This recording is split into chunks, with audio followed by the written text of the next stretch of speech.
The Wednesday week is sponsored by the Riverside Cafe, the perfect place for a pre-match pint. There's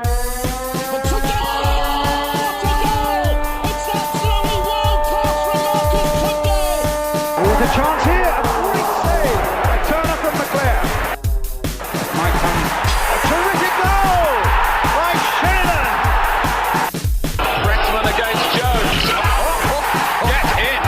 You could have two goalkeepers in there that would have trouble saving.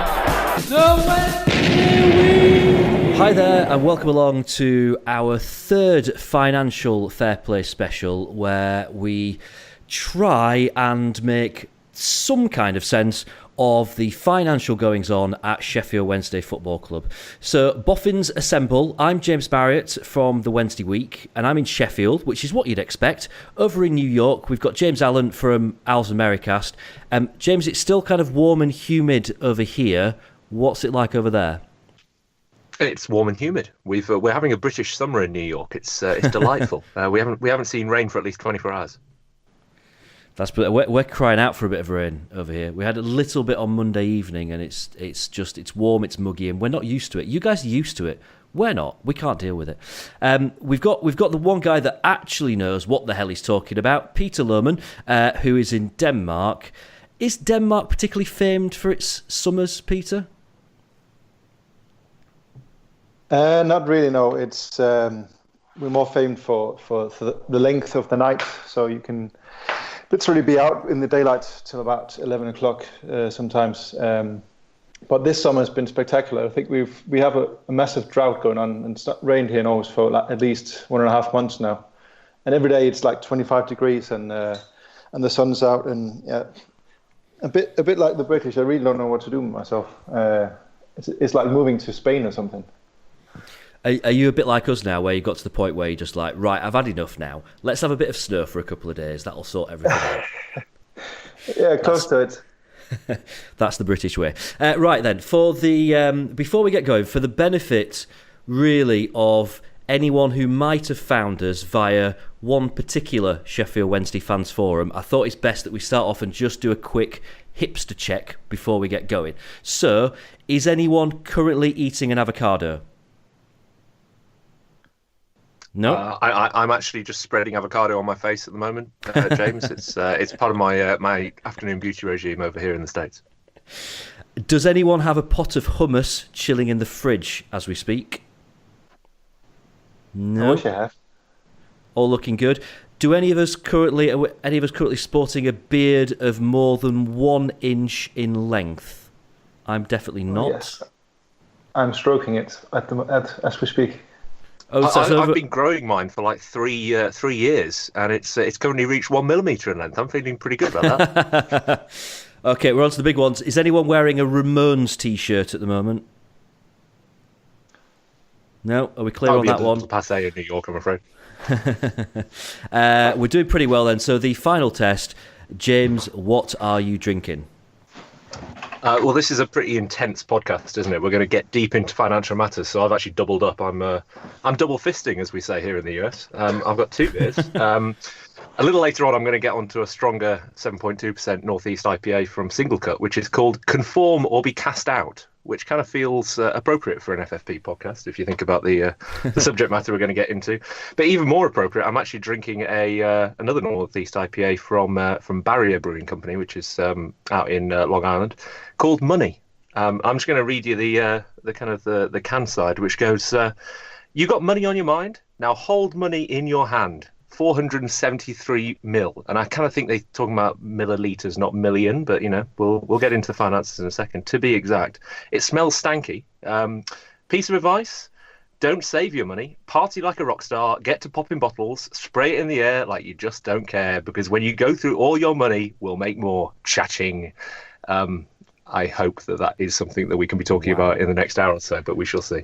What a way to start. I'm drinking, this is a triple D hopped triple IPA. It's Northern Monk and Wylam. It's very much a British beer. It's actually a 10% beer, this, which I'm thinking we're probably going to need as we get going. And it's called Moobing on Up. That's not moving, it's moobing. Presumably because if you drink too many 10% beers, then you get moobs. That's what I'm guessing. So James, you're on 7.2 there. You said your second one. I'm on 10. Peter, are you higher or lower than 10? I'm actually gone for a Chimay Bleu, so I'm on 9, so I'm just behind it. But I must say I'm a bit surprised. Yeah, you're not drinking a sour with all sorts of yogurt and fruits in it. I'm a bit surprised, James, but I guess you're moving on to new stuff. It's very much the summer of IPAs, as James found out when I was in New York and dragged him all over the city drinking them. Right then, come on then, let's get down to business. Let's talk money. We're going to have to do it. I thought actually it might be a good idea. This is the third of these that we've done. It might be a good idea to start off just by kind of having a bit of a look backwards at what we roughly predicted in the first two, because we always make the point, don't we, at the start of these, that none of us are experts. I think Peter has a pretty solid grasp of the subject because he does a lot more research into it than either James or I do. I kind of just turned up, to be kind of the pretty one that just keeps things moving, But it was worthwhile as just having a bit of a look backwards, seeing what we sort of predicted in the past and how close we think we've come. And anyone that's maybe listening thinking, do these guys really have any clue what it is that they're on about? That might help just maybe, point people in a direction of whether or not we are on the right track or whether we're a million miles away. So what would your take be, Peter? I know it's mostly your analysis that we've kind of worked from. Do you think that where things are now is roughly where we kind of said that they would be? Certainly in terms of the loss that we had in the financial year of 16-17, I think the prediction I made on that was within a couple of 100,000 of the true number, which might be pure luck or anything, I don't know, but it's actually not that hard to use the accounts for 16-17 to then make a prediction about the accounts for 17-18 and 19-20, because the finances of the club don't change that much. The biggest expense we have is wages for the players, and we know which players are being signed and which players are being sold or loaned out. So it's not actually, if you brought it down and you do the numbers, it takes a while, but it's not actually that hard to get close to something that's remotely a ballpark figure anyway. It's kind of interesting, isn't it, Peter? Because as regular listeners to this special will know, Peter is the guy who actually really gets the depth of the numbers here. And there's a huge amount of complexity, but the accuracy with which you managed to predict the financial loss, which is different to the FFP reported loss, of course, was unerring. So I'm a strategist by profession. I therefore disregard numbers and I just look at general trends and make a few things up to try and help people understand. But in recap, what we basically said was Wednesday couldn't afford to keep on making the same losses that they've made the last two seasons without breaching the profit and sustainability regulations, right? And we said that would very significantly limit our ability to essentially exist within the transfer market this summer without significant outgoings. And so far this window, we've seen outgoings and no incoming. So I think not only are you right on the numbers, but you're right on the trends as well. Obviously, there are a lot of numbers that we're going to talk about throughout the course of the next hour or so. Can I start off by kind of asking, and maybe this is a question to both of you with your kind of respective knowledge in kind of this sort of area.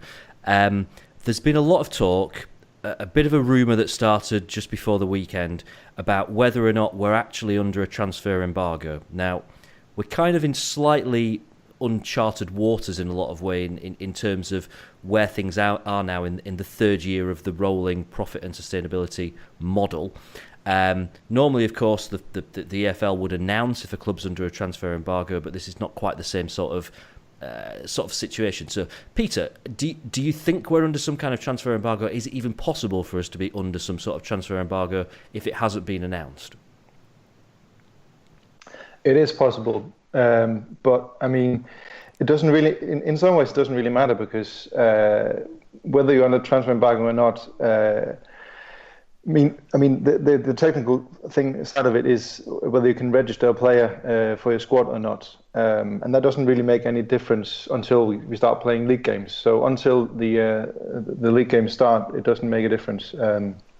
So So we might, like in a functional sense, be under a transfer embargo at the moment, and I certainly think we are looking at the numbers and looking at how much of a financial hole we have to fill with revenue and saved wages on players going out. So I mean, for all intents and purposes, you could call it a transfer embargo. You couldn't. It doesn't really make a difference. And you miss the ball if that's what you're looking at and that's what you're focusing on.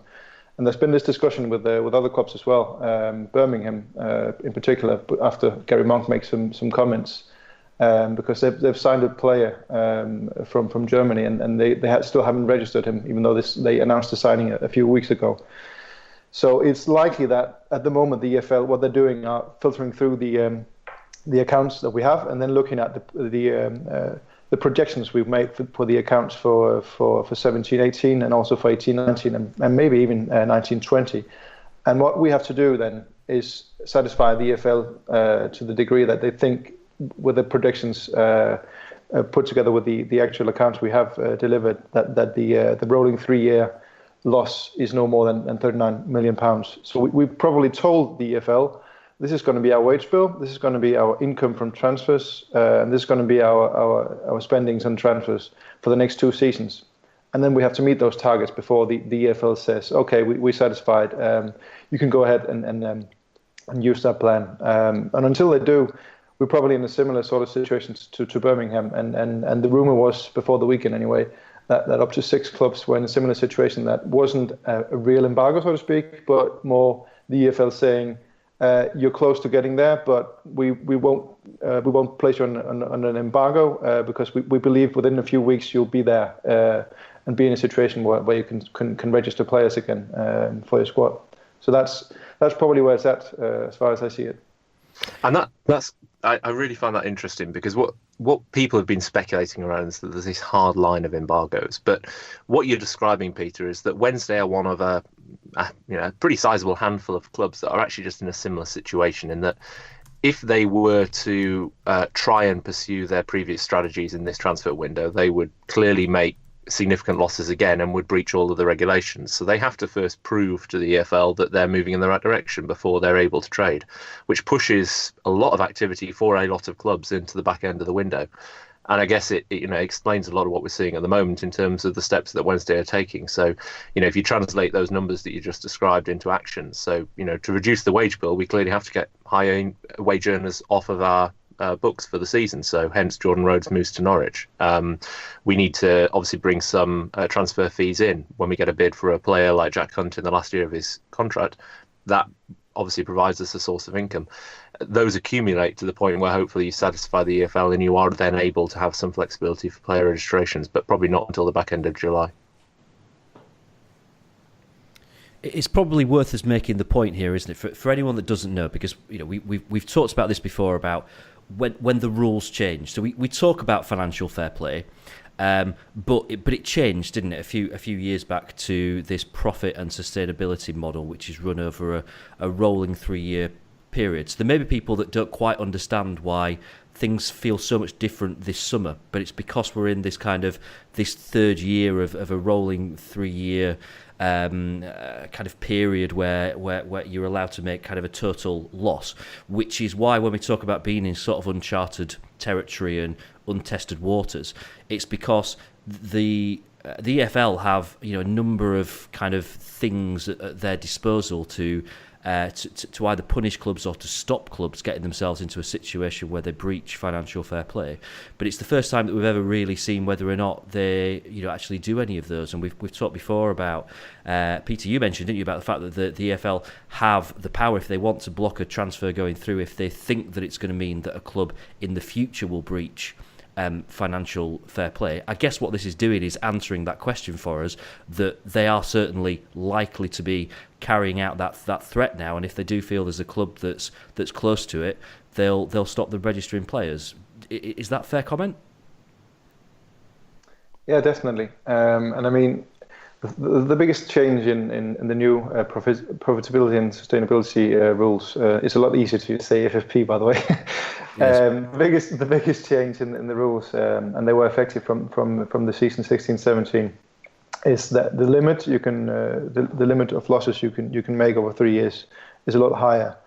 and it allows Premier League clubs to have higher clubs that are relegated from the Premier League to have higher losses as well. But the most crucial thing is the disciplinary decisions they can make in the EFL towards clubs that break these rules are a lot harsher, because they refer to the rules they can use in all other instances, like if a club has I don't know, if there's a massive pitch innovation or whatever, or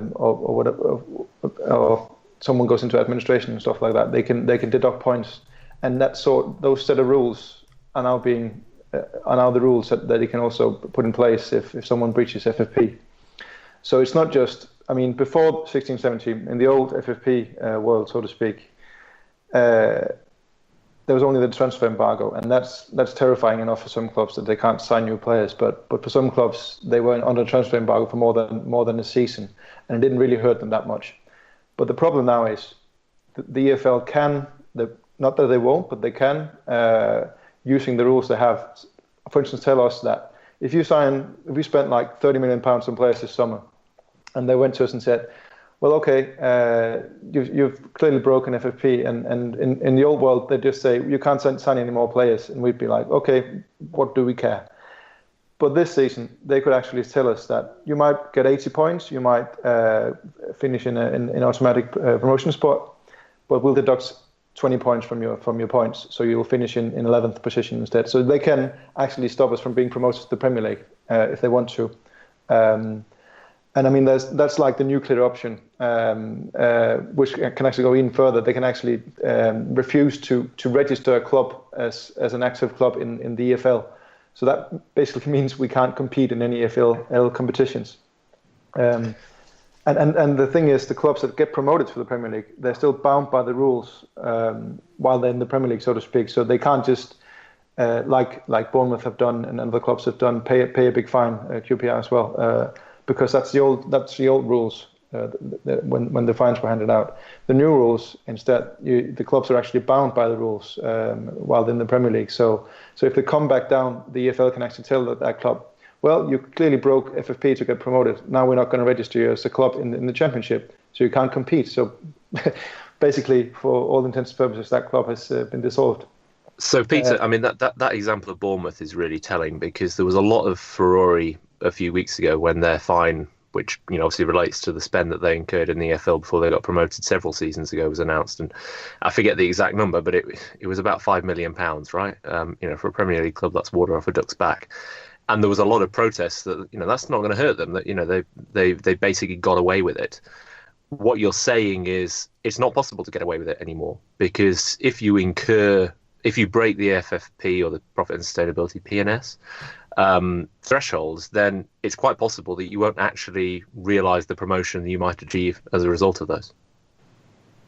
Yeah, that's exactly it. I mean, it's obviously a reaction to what especially QPR did in completely flaunting the rules. So you could call it like the nuclear option, because it's working as a deterrent, a bit like nuclear weapons in many ways.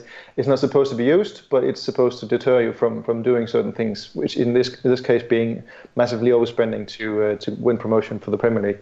And it's even more active than that now. So, the discussion we've had for the last 5-10 minutes has really been about the fact that Wednesday aren't even able to trade and potentially even register players because of the position that we're in year 3 of the regulations. So even if we wanted to take to really challenge that nuclear option and, kind of have a bit of a Cuban Missile Crisis of escalating spending, the EFL presumably wouldn't allow us to register those players. So we'd be spending money without being able to realise their potential.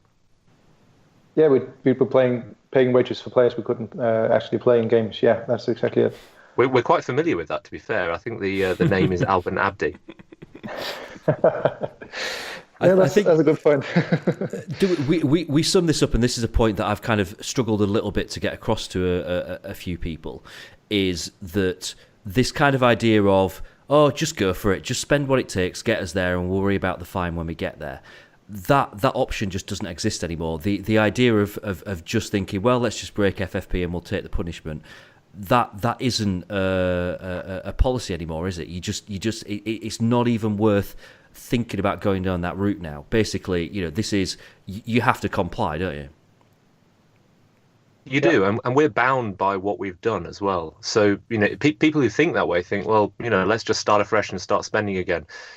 We can't do that because of what we've done for the last 2 years and the way that the regulations have changed, as Peter's just described. So, when people look at, Nottingham Forest down the road spending money, they're able to do that because they've essentially not spent that much for the last couple of years while they've been under an embargo themselves. So you're kind of creating this, for want of a better phrase, boom and bust scenario whereby you go under embargo, you can't do much for a couple of years, you have to settle for relative mid-table mediocrity or worse. But once you come out of that and you've maybe not made a particularly significant loss over a couple of years, you really can have another run of it, a la Wolves of last season.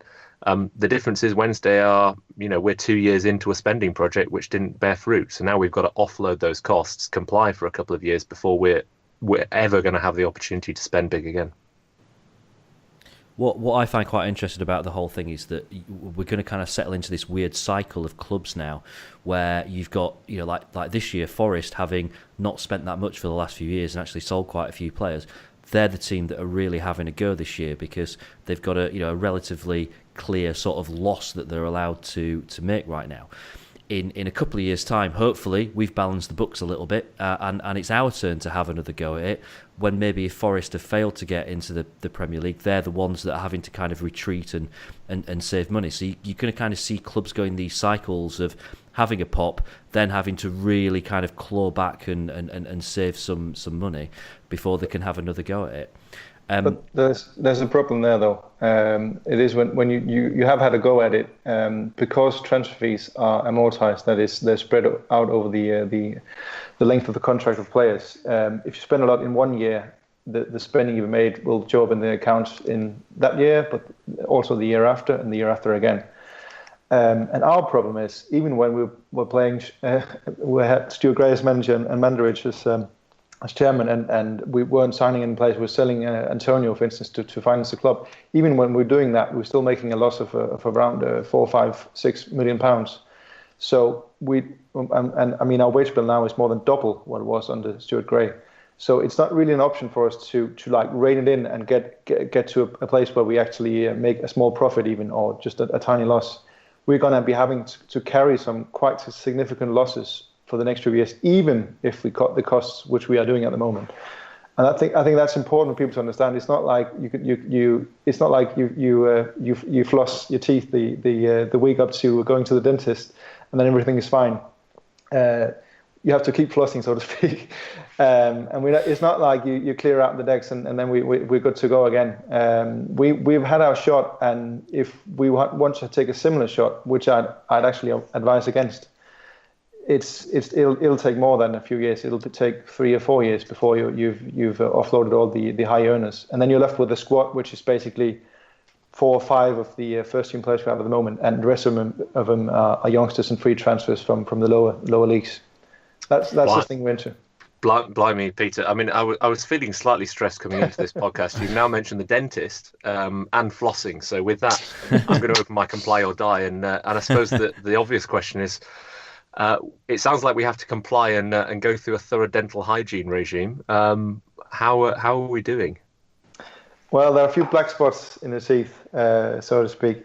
I mean, we obviously sold Jack Hunt, and we've loaned out Rhodes, which are both, from a financial point of view and from the point of view we're in this situation and we have to do something, both really, really clever moves we've made. I mean, it's very encouraging that we're making those sort of moves, because Hunt is getting on age-wise, and he was in the last year of his contract, so to get something from him transfer-wise was a clever move. Rhodes, if we sold him, we'd have to put all the transfer fee we paid for him into the account, so we'd actually make a loss in FFP terms if we sold him. So loaning him out is really clever as well. And I mean, even after we've done those two moves, we're still looking at, for the season that ends this year, that's 18-19, we're still looking at having to cover an FFP loss or PNS loss of around £9 million. We've satisfied we probably satisfied the accounts for the period ending in 17-18. I mean, if you look at the numbers, that we're around zero for that period. That means having a loss for those 3 years before of 39 million. So we're just at the limit for that period. So there's no problem with the past. The problem now is the projections we've submitted to the EFL for the 18-19 season and the 19-20 season. They're going to have to show a lot of cost reduction to be able to stay under the limit of 39 million for 3 rolling years.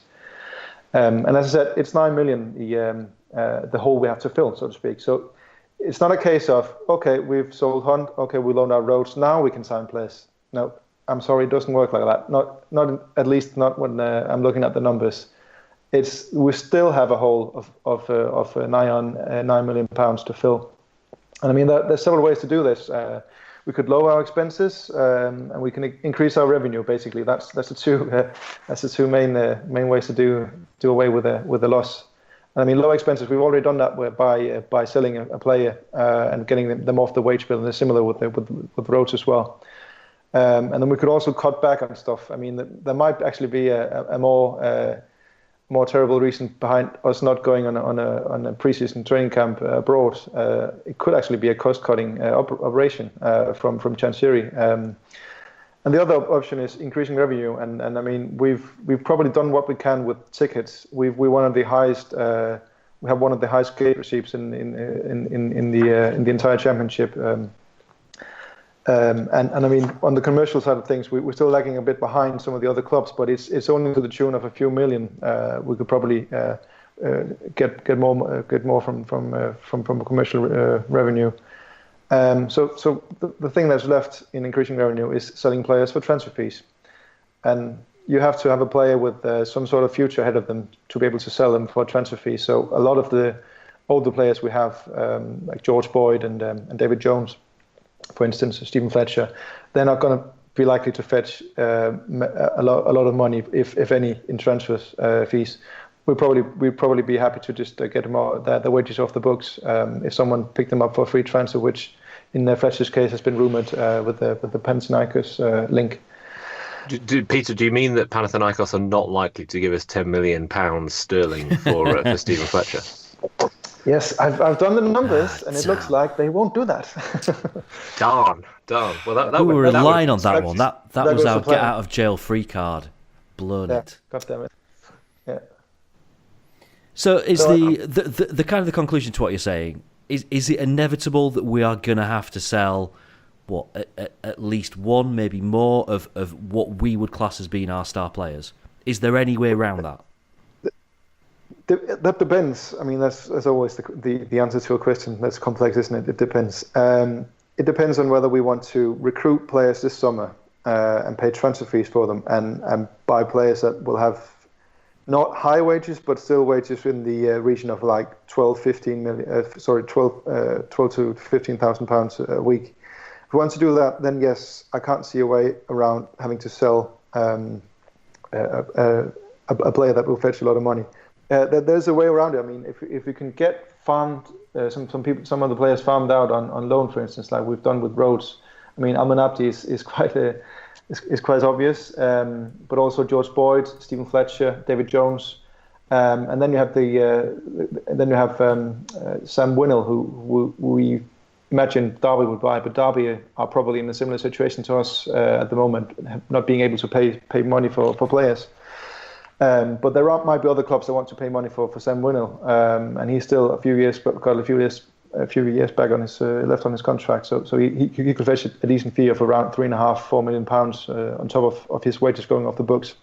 So if we do those sort of things, we're going to get quite close to. I mean, if we get rid of Fletcher, if we get rid of Abdi, of Boyd, so Winnell for around £4 million. Then we're quite close to covering the whole for this financial period, the whole of £9 million. So let me play a hypothetical game with you, Peter. Here. So I'm going to play a bit of a kind of the negative naysayer to that strategy, which is even if we get Stephen Fletcher off our books, which clearly would be an advantage given the size of his wages, but they're rumoured to be about £30,000 a week, right? So over the course of a year, that means we get about £1.5 million, a little bit more. Off of our wage bill. Now, that obviously pales into insignificance with selling a player, not Stephen Fletcher, for £10 million. But we do have some players who who potentially could command that sort of transfer fee. So I'm speaking to a Dane and a Brit, and I'm in America. So this is sort of like a mini NATO alliance. Imagine we're in a boat with world leaders. We've got to throw one of them overboard, and Donald Trump is not on board. Which players actually could command those fees? The kind of the alternative strategy, if you will, to that sort of best case scenario that you've just described. I can't look past Forestieri, to be honest.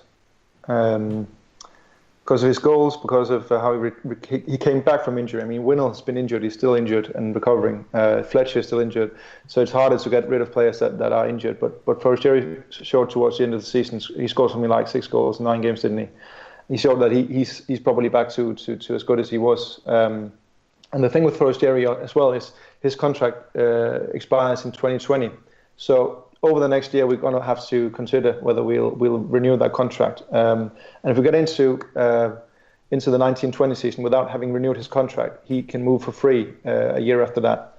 And we really don't want to get in that position. So, I mean, again, the clever move would probably be to loan him out and command a sizable loaning fee for him, because then you get him back a year after. And if we're doing better financially, or I don't know, if we in some miracle world have managed to get promoted, we'd be able to take him on again and give him a new contract, no problem.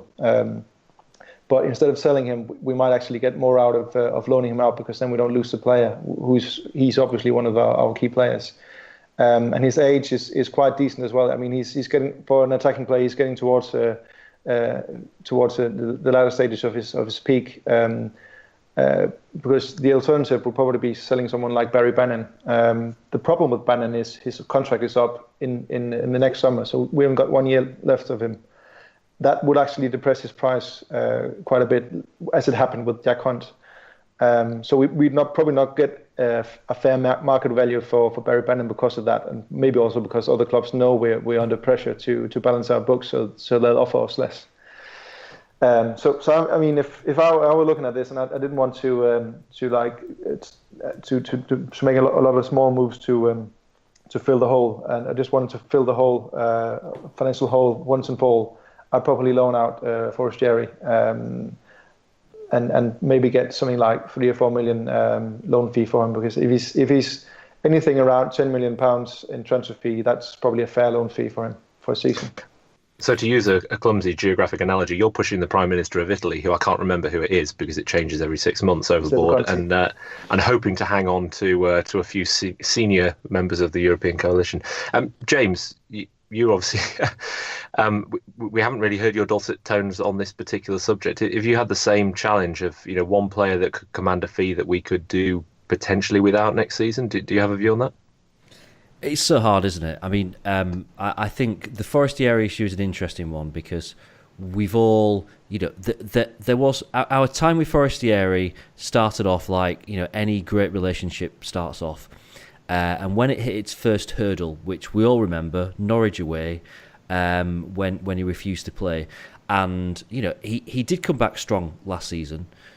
It's always felt to me like I've never really been absolutely certain whether or not our relationship is repaired, or whether he is thinking about who is going to move on to next.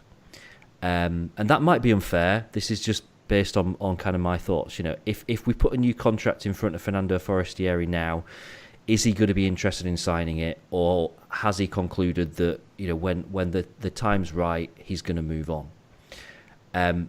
If, and I hope we do have that conversation with him, if he is intending to move on when his contract runs out, then we should be looking to try and get as much money as we can for him, basically as soon as possible. And I know that's kind of throwing the promotion dream out of the window, as some people will say. At the moment, I'm not really thinking about promotion. I'm just thinking about how we keep the club financially fluid in terms of profit and sustainability. So for me, I'd be looking towards Forestieri as someone that I think might want to leave anyway. The other players that we've got that realistically could bring in half decent fees, and we saw players like Van Aken last season who made a really good start, and you think he's going to be worth double what we paid for him in the not too distant future. But of course he picked up an injury, which was story of the season, so maybe that's not really a place we can look. Adam Reach had a pretty good season after maybe a fairly average start to his Wednesday career. He really started to shine last season. He's someone that I think could bring in money. He's not someone that I'd be particularly pleased about as looking to sell. And another player that I did think last season, particularly with his age, Lucas João really showed what he can do. Is he someone that could command a decent fee in a position of the field where we know that we've got quite a few players in those attacking positions? Is he someone that we could live without if we are in a situation where we have to sell someone? Could João bring a decent amount of money in? Well, Xiao's contract is also up in a year, so that will also automatically depress his price, unfortunately. But there's always a factor to weigh in this, is whether. I was just trying to make myself feel positive there, Peter, and you just come along and throw my theory out. Yeah, I'm a party pooper. I'm sorry about that. So Panathinaikos aren't going to sign Lucas João for a £10 million fee either. God damn it! What's going on with the Greek economy? I don't know. I'll have to make another spreadsheet to make that up then, I guess. Peter, as a tactic right now, should we be looking at players like Forestieri, João, Reach, the players that we know can ultimately bring in a decent transfer fee? Should we be putting a new contract under their nose now? The problem with Forestieri, though, is he'll be 29 in January, I think. So at the end of his contract, he's going to be 30, going on 31. And for someone who plays in his position, and his strength is also his speed, not in raw pace, but his speed on the ball. And it's not uncommon for attacking players to begin waning in a career sense when they reach the age of 30. And he's already had a big injury as well. So I mean, there's actually the question: do we want to extend the contract of Forestieri beyond him being 30 years? Is he as a good player in 2 years as he is now? We don't actually know. And by giving him a new contract, we're going to be spending a lot of the money we'd have on new players, and we won't have a lot. We'll almost not have any. So we'll be spending a lot of our budget on a player we don't know whether can produce the goods 2 years down the line. So I'd be a bit. It's a really tough one, I think, and that's probably why I'm verging towards him being sent out on loan and getting a really good loan fee for him. And we probably have to wait until around the end of the transfer window for that to really materialise, because then clubs get really desperate and would probably offer a higher fees for a loan player. And what we have to remember is the end of the loan window isn't just before the season, which is the end of the permanent transfer windows.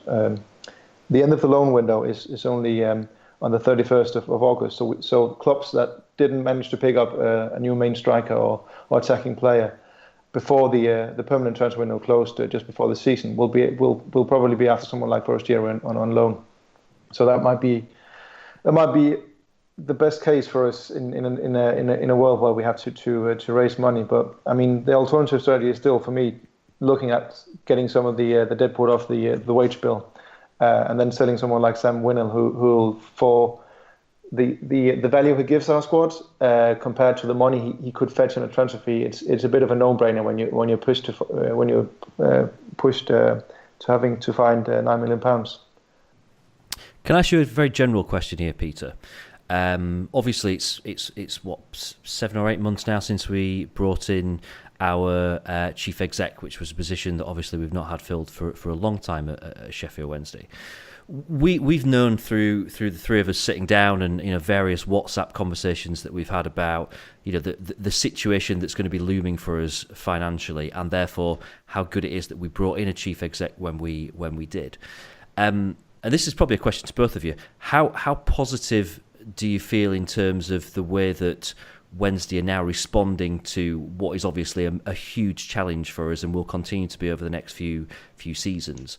The way that we've dealt with it so far, the sum of the business that we've done, does it give you confidence that we're taking this seriously and that we are in a position where we'll get through it? Absolutely, in my mind. As I was intimating with the comments about selling Hunt and Rhodes, we're doing it quite smartly, which has definitely not always been the case in the history of Sheffield Wednesday when you're talking about finances and and players. So it looks like we actually have a strategy to get out of it, and then we're executing that strategy. And we're trying to do it a bit under the duvet. It looks like the journalists locally haven't really picked up on the fact that we're actually about to sell quite a few players to balance the books, because everyone's still living in a world where we think that we're about to sign these famed 3 or 4 players, quality players for the first team that will push us on towards automatic promotion next season. For me, that is a pipe dream, and it's not realistic. But it's not really a question the club has been asked, to be honest, for the last couple of weeks, and even from the end of the season. And every time Luca is asked the question, he's actually even better than Carvajal at dodging questions, which is quite something, to be honest. So there's definitely something there, and you can see also that. I mean, another player you could sell, and I know this will bring out some of the people who've been at me at Twitter, but another player that's obvious to sell is Kieran Westwood, because he's also in the last year of his contract. And as Luca was saying about Hunt when he was sold, well, we sold Hunt because we have covered that position. We have Liam Palmer and we have Ash Baker, so we don't actually need more players for that position. Well, and in the goalkeeping position, we have 3 players, really good players. So, I mean, you should take those comments and extrapolate them to the goalkeeping position. It's a bit of a no-brainer to sell Kieran Westwood, because he's probably the one who will fetch the highest fee. His contract is up in a year where he will be able to leave for nothing. And he's also age-wise getting to an age where he's about 35 when his contract runs out, I think. So we will have to make that decision anyway this season. Do we want to extend his contract or not? And then it's the question: do we want to spend some of the little money we do have on giving him a new contract, or do we see that money spent more wisely elsewhere on the squad? So let's hit on a few of those positives, because look, selling Westwood might irk a section of the fan base, but let's come back to your core question, James, which is, we actually have a very capable CEO who, Peter, to kind of coin the phrase you just did, is doing things calmly and under the radar, but in a way that puts us in compliance with profit and sustainability. And think back 6 months to when she was appointed back in January, or 7 months now. The negativity that surrounded her experience at Charlton was overwhelming. But the one obvious reason why Chansiri went out and hired her is because throughout that period at Charlton, they were under FFP as was pressure. And she was a CEO who, if you put aside the complexities of how the fan base was relating to the ownership, was seeing them through a period of financial instability where they never fell out of compliance. So she's actually proven herself before she even got to Hillsborough as being able to navigate this under duress. So the way she's, I think, approaching this whole problem is really admirable, and you have to assume that she has lists that address all the questions that we're asking today. If a bid comes in, then would we accept it for? And clearly Jack Hunt was on that list. Shift to the positive for a second. For every Nottingham Forest as would be and Wolves as was, there's a Cardiff City or there's a Huddersfield. There's a team that actually manages to fuse and becomes bigger than just the separate parts and becomes the sum of its parts. And I think that's where we have to put some trust as well in Jos Luhukay. He seems calm under pressure in a similar sort of way on the footballing side, that if he has the right blend of players, he can fuse them into a more effective team. And we simply haven't seen that yet. So whether Westwood stays or goes, whether Fessy stays or goes, you have to trust his judgment that he can work with the players at his disposal. And then come Christmas time, we can make a much more rational assessment of where that leaves us, probably starting from a position of low expectations. I was one of those who was really unhappy about Christian Meyer being appointed as CEO. But as you're saying now, looking back at it, it makes sense. That was what Chansiri went for. And the other thing is, again, to hark back to some positives, if you look at the season after this one, that's the 1920 season. If you look at the FFP, and if we do cut costs this season, let's say we free transfer Fletcher, we get rid of Abdi and Boyd and sell Winnell, and we don't make any signings this summer, but we do that bit of business to cover the whole, then we'll actually have a decent sum of money for 1920. But we also have to extend contracts of the players whose contracts are expiring. That's Barry Bannon, Gary Hooper, Lucas Shaw, Kieran Lee, Westwood as well, actually, if you want to extend his contract. But even doing those contract extensions next for the season after the current one, we'll still have some money in the bank to sign some younger players on decent wages, some lower league players, if or even players from the continent. So it's not all black and black. It's just that the immediate situation is we have to cut costs. But when you look ahead for the season 1920, there's actually some leeway, but we're not be able to sign players for 5 million and buy players off the promotion rivals. It's going to be smart signing still. And that's the reason I was getting to this point. Is the Huddersfield route and the Cardiff route is absolutely correct. You can do it on what you would relatively call a shoestring budget compared to the relegated Premier League clubs. The problem is, though, as I see it, is the loan signings that Huddersfield made were crucial for that promotion. I mean, Cardiff is a bit different because Warnock has a really good eye for a player. You just have to own up to that, and he's done really well at spotting my players. But Huddersfield loaned the way to a really good squad. And what's happening at the moment is some of the big clubs, Chelsea, for instance, and Liverpool, they're all already loaned some of their best younger players out to Championship clubs. So we're missing the party at the moment. And it doesn't really look like we have the connections we had under Stuart Gray with some of the big clubs. It's not like we're not renowned for a club as a club who give young players a lot of playing time and who develop them really well, as we were back when Ross Barkley, for instance, were at our place on loan. So even if we wanted to execute that strategy to do a Huddersfield, so to speak, we've probably woken up a bit too slowly, and we're probably not in the loan market quick enough. I fear anyway.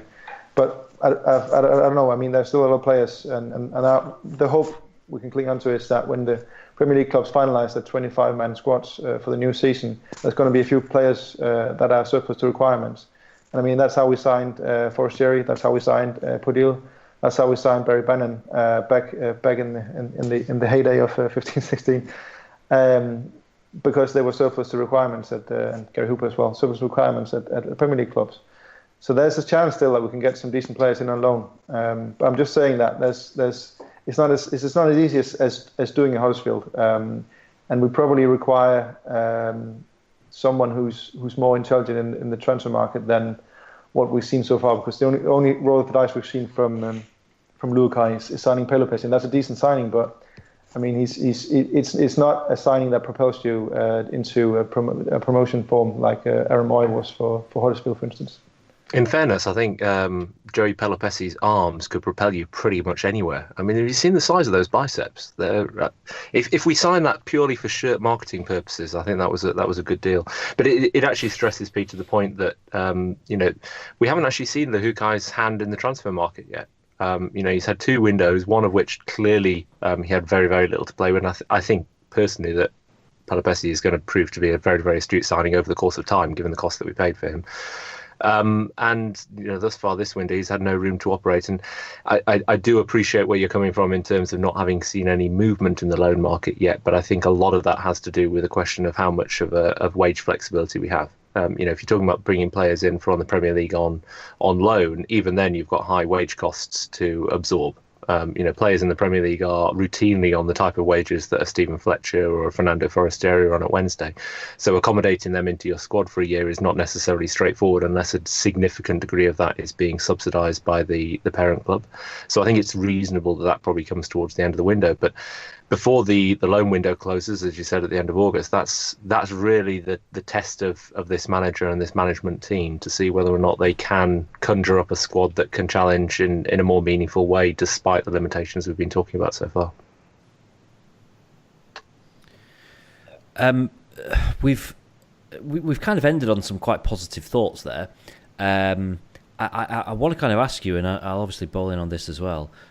What do you genuinely think we can realistically expect for this season? Because we will all 3 of us will have seen people on Twitter that genuinely reckon that this is the season that we're going for automatic promotion. We've seen people that reckon it's going to be a terrible season. Opinion is relatively mixed out there about what this season is going to hold for us. What do you think is reasonable?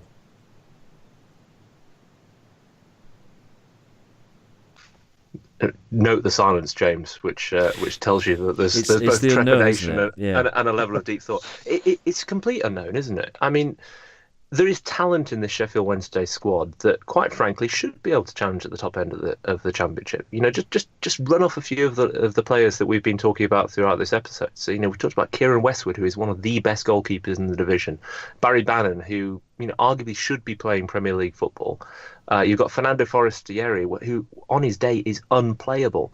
George Boyd, who's been promoted twice with Burnley, was unfit, untested last season. But if he has a storm of a season, Adam Reach, who is coming to the prime of his career, there is the core nucleus of a squad here that could do something quite exceptional for Wednesday. But we all know, the constraints and the limitations we've been talking about, and that means that we just don't know what the unit as a whole is going to perform like. We certainly don't have a squad that can survive the injuries that we faced last season. And by the way, I've not even mentioned Gary Hooper, who in my mind is still one of the best strikers of the Championship if he can get fit. So on that side, there's a whole host of reasons to be positive if we can hang on to those players. You have to temper those with realistic expectations, and Peter's been superb at kind of pointing this out in terms of just, our wage bill, even before all of this PNS debacle, if you don't mind me using that word, positions us at upper mid-table at best in the Championship relative to the teams that have come down from the Premier League and teams who frankly have got, more leniency at the moment in terms of their spending. So you're always up against it a little bit. And we just don't know how this squad is going to come together and what the Hookai can do with a full pre-season. So I think we have to reserve judgment. I think fans have to reserve judgment. But there are reasons to be positive, but you've got to temper those. And therefore, a push for the playoffs, I think, is probably the upper end of my expectations at the moment. It's similar for me. What happened at the end of last season was a quite significant overachievement of how we were performing. We're scoring a lot of goals and not conceding as many goals as we, in quotation marks, should have, considering the chances we made and the chances we conceded. So that might either be a fluke, a temporary overachievement, but it might also be an indication that this manager, Løhmann, is actually really skilled at, as you were touching on before, James, really skilled at building a team and getting more out of the parts than some of them. And I'm clinging to that hope that he's a really good squad builder, and he knows when what he can get from players and how to get the most out of the strengths that the individual players have. I really hope that. And looking at someone like Atanuhiu, going from basically being a laughingstock to being our main striker and being probably the most prolific Championship striker for the last few months of the season. Similar to Mitrovic in some ways. And to be able to do that as a manager is more than just telling him that you believe in him. It's the day-to-day coaching. It's tactical stuff. It's also being able to handle them mentally. The squad. This squad has had huge problems mentally. It's when we've seen it time and again. But this manager, Løhmann, looks like he's got an idea about how to handle a squad's mentality and how to get the best out of a group of players. So he's again. It could be a smart signing. He's still unproven for me. And that's the biggest X factor. It's not actually the squad, because as you were saying, James, it's actually a decent squad on paper that could do well. But the X factor, the unknown here is the manager.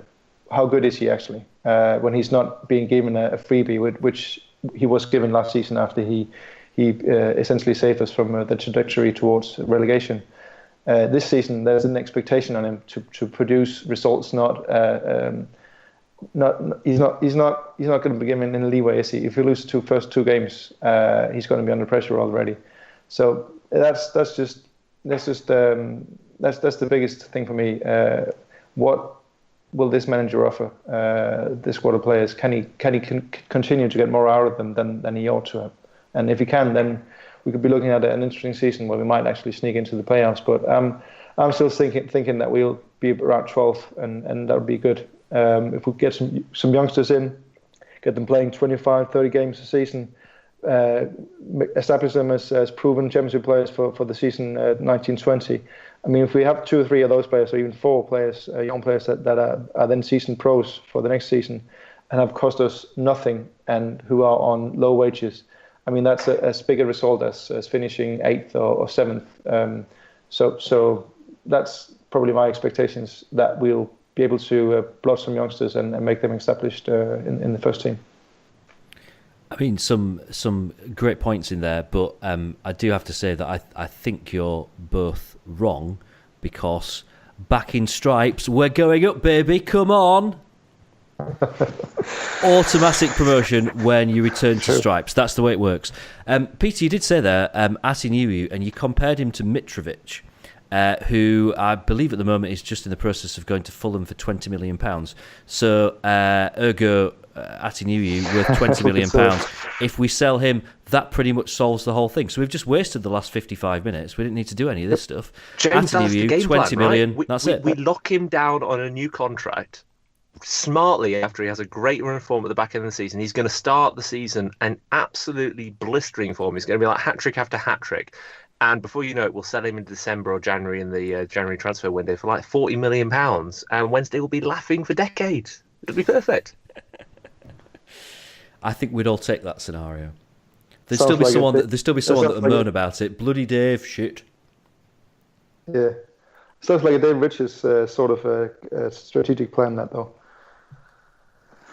I hold on. No one in public is ever going to accuse me of having a Dave Richards strategic plan, nor having anything to do with the man who put us in this bloody mess in the first place. So, if you're listening, Dave Richards, you're an absolute. There you go. James blinked that out. Yeah, we'll edit that bit. All right. So, Peter, is there anything else left that you particularly wanted to get across?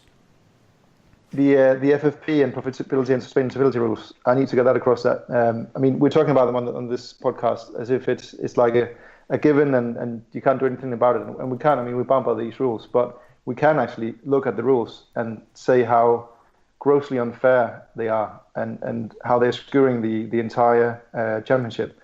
And in essence, these rules are made by clubs that are in the Premier League being relegated to the championship and who are afraid that some other clubs will join the party in the Premier League. So they essentially form a little cartel and keep other clubs out of the Premier League so they don't get a share of the riches. And that's really what FFP is about. It's not about curtailing spending or anything. I mean, why a club like Stoke will go down after this season? They allowed losses of £83 million, where we allowed losses of £39 million for 3 seasons. Why do a club that has been in the Premier League with an enormous amount of revenue get to have bigger losses than we do? I mean, and that's just one part of it. The FFP, the parachute payments that the Premier League club gets now when they get relegated, they get £41 million a season.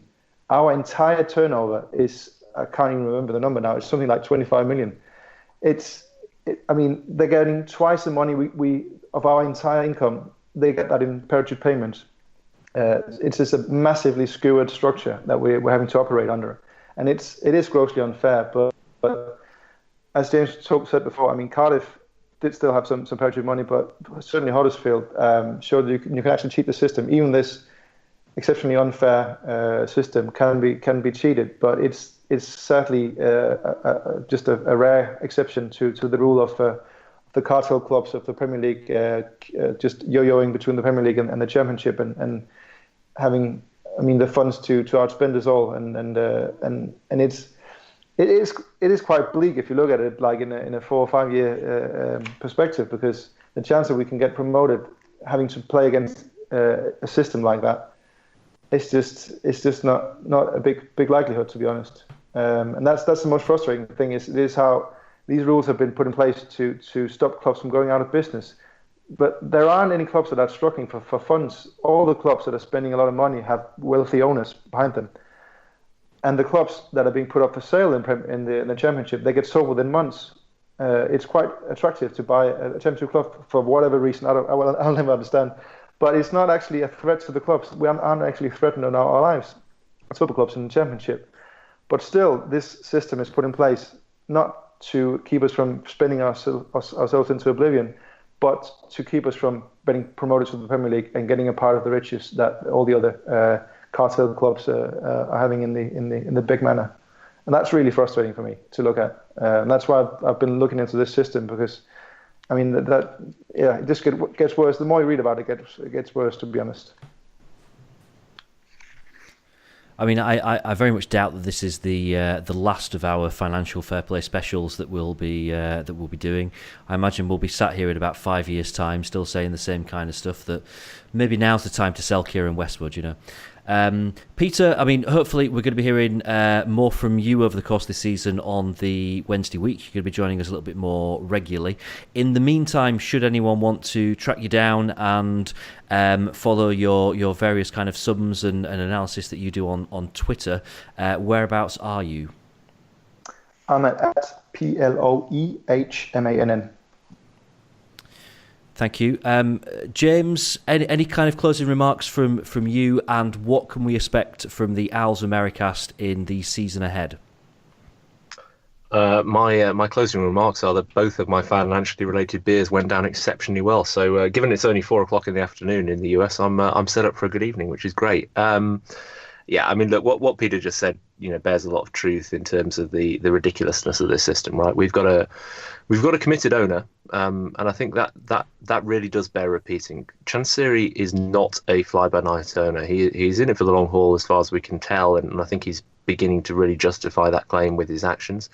And if he could, he would spend what it takes to put us right at the top end of the division. He can't because of the regulations. Those regulations are not fair. It's not a level playing field. And for the next couple of years, Wednesday are going to have to adapt to that, and we may be able to break out of it. We may have to suffer a couple of seasons of comparative mediocrity compared to what we've experienced for the last couple of years, but he will get us there. The regulations, I think, will increasingly be shown up to be as ridiculous as they are, and I have to hope that in a free market economy that will start to moderate. I mean, the opposite option is to institute a salary cap like we have in some of the leagues here, and that is a proven model not to work particularly well. So, I'm hopeful that Wednesday will break the mold. If not, we've got to bear with it. But that's the spirit of being a Wednesday, isn't it? Nothing ever comes easily. So for Owls Americas, we'll be covering the season ahead with our usual mix of quite a lot of beer, various Americans who've come to find Wednesday in completely ridiculous ways,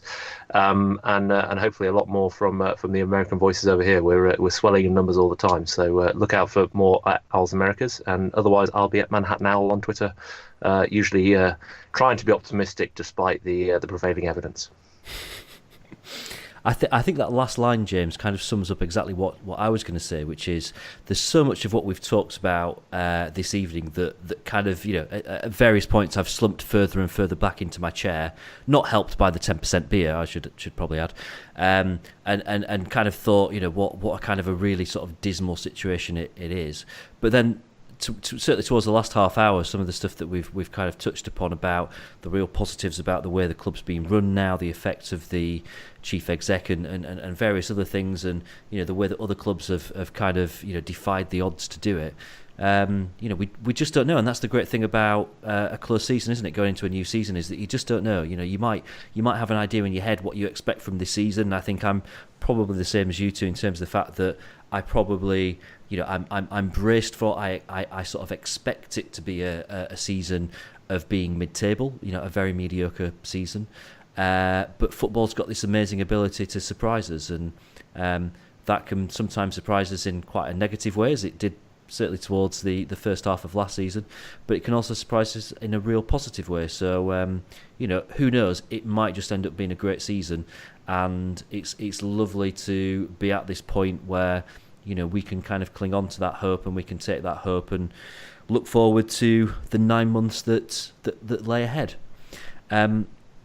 Obviously, the Wednesday week we carry on. We'll be back in a couple of weeks' time with our first kind of normal episode of the season. We might do it next week, but I'm on holiday, which kind of scuppers all that, so it will be the week after that. And in the meantime, you can catch up with my various ramblings and basic kind of drunken thoughts, because as of tomorrow I'm unemployed for a week and a bit, so I genuinely will just become an alcoholic for a week, because I believe that's what you do when you're unemployed. So you can catch me at James Marriott. But with that, we'll wrap up proceedings for now. We'll be back with another financial fair play special just as soon as the next developments in this kind of crazy world of football finances become apparent. Enjoy the season ahead.